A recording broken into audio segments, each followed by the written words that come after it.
We just studied LP for P strictly greater than 1 and not infinity. Now let's study L1. L1 is quite specific, as we will see. We already know it is separable because in the previous video we actually made a proof for LP that kept working when P is equal to 1. So we know that L1 is separable.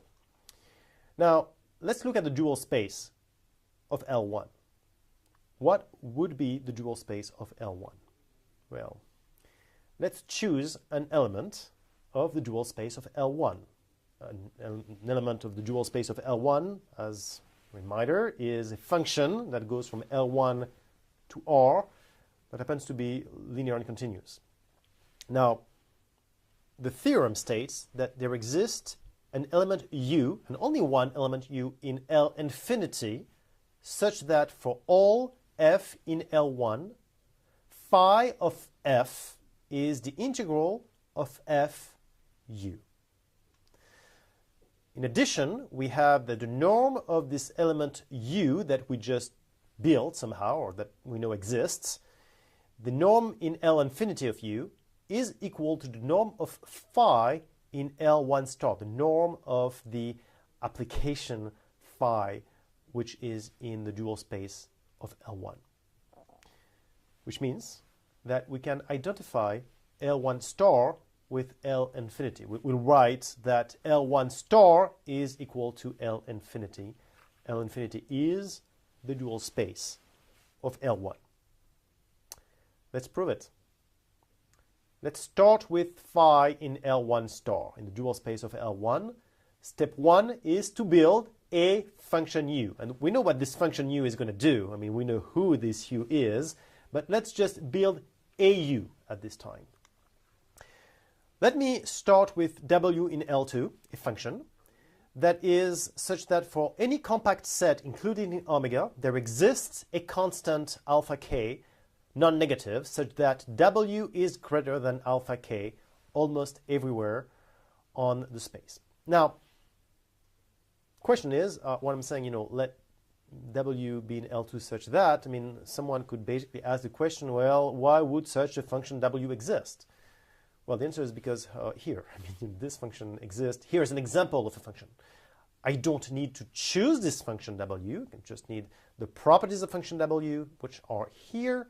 But what I can do is choose w like this if I want to. So in any case, I don't need to have this w, I just need a w. So w being defined like this, I will define capital phi from L2 to R this way. Phi of f. F is in L2, and phi goes from L2 to R. So the input of phi is an element of L2, it's f. So phi of f is bracket phi fw, which means phi applied to f times w. Now, there exists, thanks to Riesz, there exists v in L2 such that the integral of vf is phi fw. So what I have is the possibility to define u of x as v of x over w of x for all x in omega. And I will now have to prove that u is in L infinity, and that's step 2. And from the integral of vf equals phi of fw comes that the norm of vf in L1 is smaller than the norm of phi in L1 star times the norm of fw in L1. Now, let C be any constant that is strictly greater than the norm of phi in L1 star. I will note A, the set of all elements in omega, such that u of x is strictly greater than C. So A is anything, any x, such that u of x is greater than C. Let me suppose that A is not a null set. And actually, the situation is it will be. So what I'm saying here is I suppose it's not the case.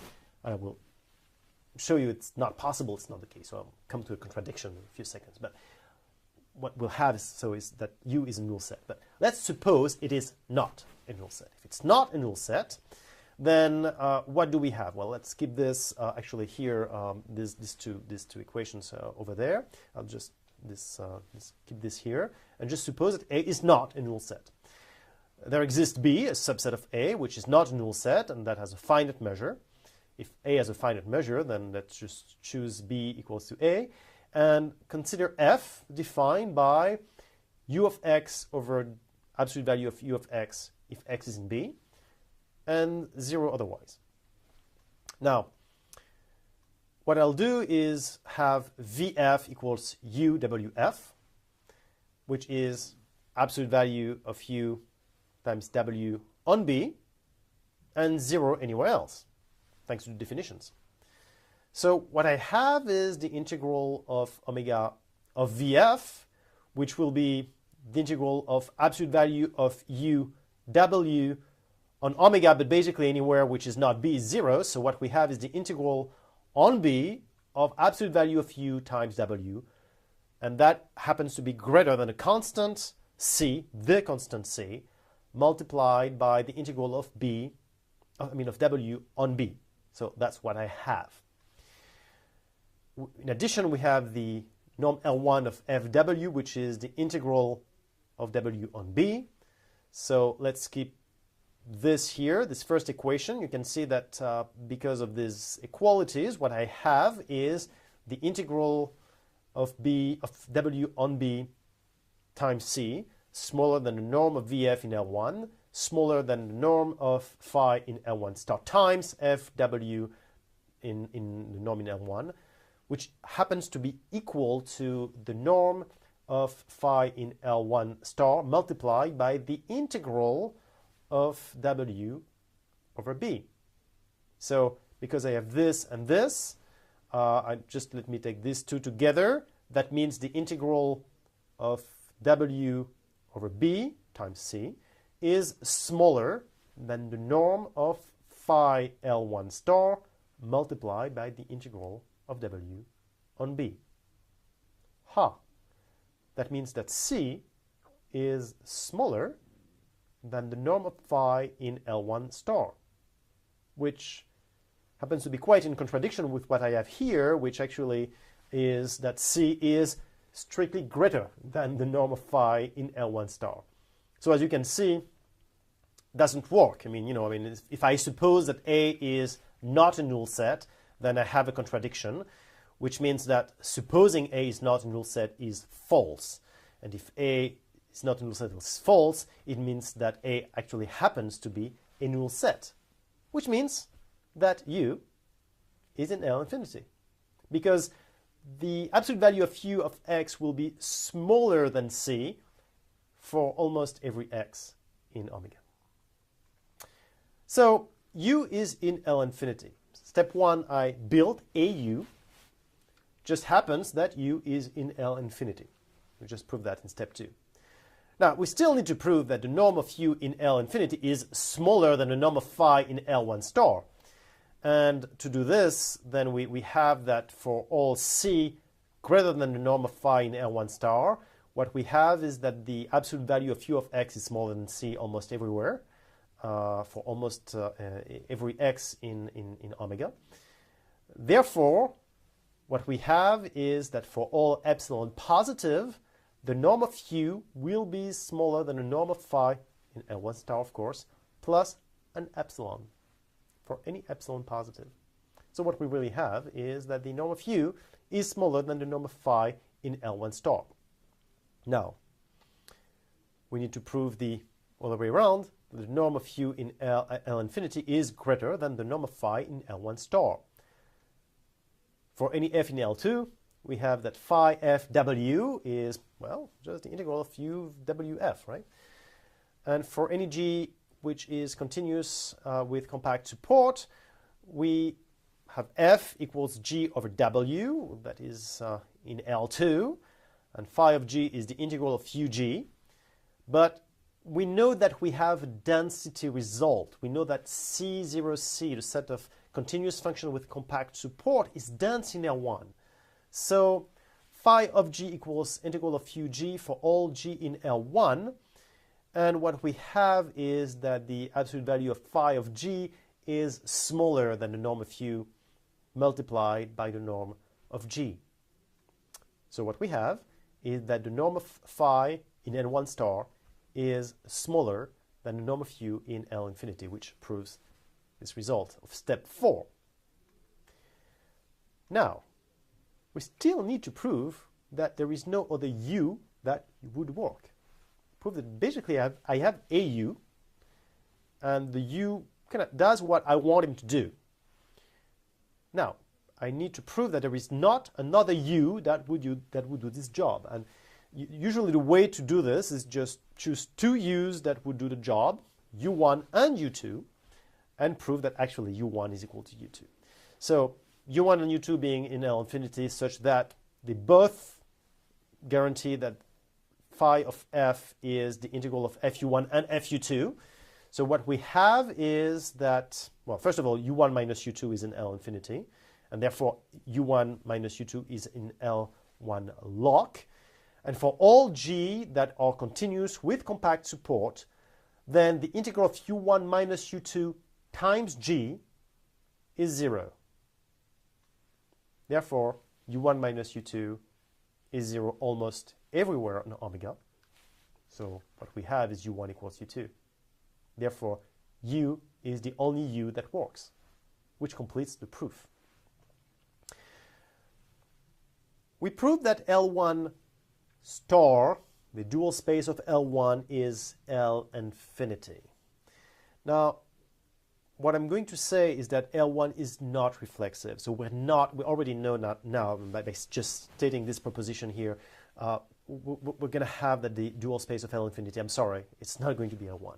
And L1 is not reflexive. I'm very sorry about this. There's nothing I can do. L1 is not reflexive, and I'm going to prove it now.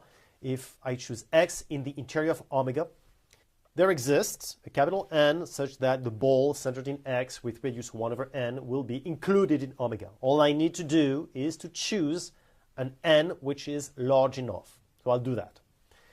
Now for any small n greater than capital N, that's funny by the way, let f be defined as 1 divided by the measure of the ball centered in x with radius 1 over n. So fn is really a constant function.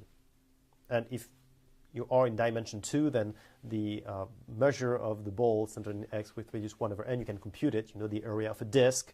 If you are in R3, then you can compute the volume of the ball. But quite frankly, it doesn't really matter what the number here is. All I need is to have define a function f such that the L1 norm of this function is 1. And if I choose a constant function this way, then the norm L1 of the function will be 1. So that's what I want to have. Now, I will suppose L1 reflexive. And I know from the proof, that from the theorem I'm trying to prove, that it's not going to be the case. Otherwise, what I just stated as a theorem is not true. So what I'm saying is I'm trying to prove that L1 is not reflexive. What I'm doing is supposing it is, and I will come to a contradiction. So let's suppose that L1 is reflexive. Then, because L1 is reflexive, the unit ball is compact for the weak topology. And what we have is that there exists a subsequence of Fn converging to F weakly in L1. Now let Fnk be this subsequence. For all phi in L1 star, which happens to be L infinity, what we have is the integral of Fnk times phi that converges to the integral of f phi. Now for phi, a continuous function with compact support in omega, but I remove point x of omega, then we have the integral of Fnk phi equal to 0, right? So what we really have is the integral of f phi equal to 0. So what I have is that f is equal to 0 almost everywhere on omega but for x. So what I really have is that f is equal to 0 almost everywhere on omega. But that just happens to contradict that the norm L1 of Fn is equal to 1. So it's not possible. So what it really says is that this hypothesis I made, L1 is reflexive, is actually false. Which means that L1 is not reflexive.